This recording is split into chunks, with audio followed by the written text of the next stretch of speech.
ఆమె ఒరిస్సా తీర ప్రాంతంలో ఉన్న చంబాల్పూర్ అనే గ్రామంలో కొలువై ఉన్న ఘంటేశ్వరి అమ్మవారు. ఆయనకు దర్శించినట్లు ఆ తల్లి అతనితో ఒక మాట చెప్పింది.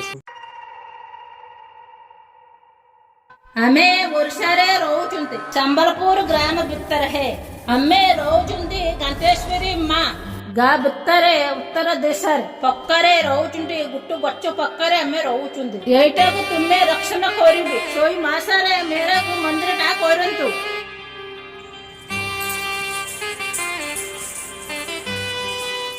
ఊరికి ఉత్తరాన చెరువుకి అవతల వైపు ఒక చెట్టు ఉండేది.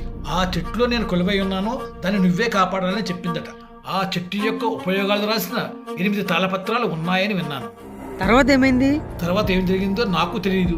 మరి గురు పూజారు ఏమయ్యాడు? తాళపత్ర గ్రంథాలు అతని దగ్గర ఉన్నాయా? మరి ఆ చెట్టు ఏమైంది? ఆ చెట్టుని ఎప్పుడో నరికేశారు. నరికేశారా?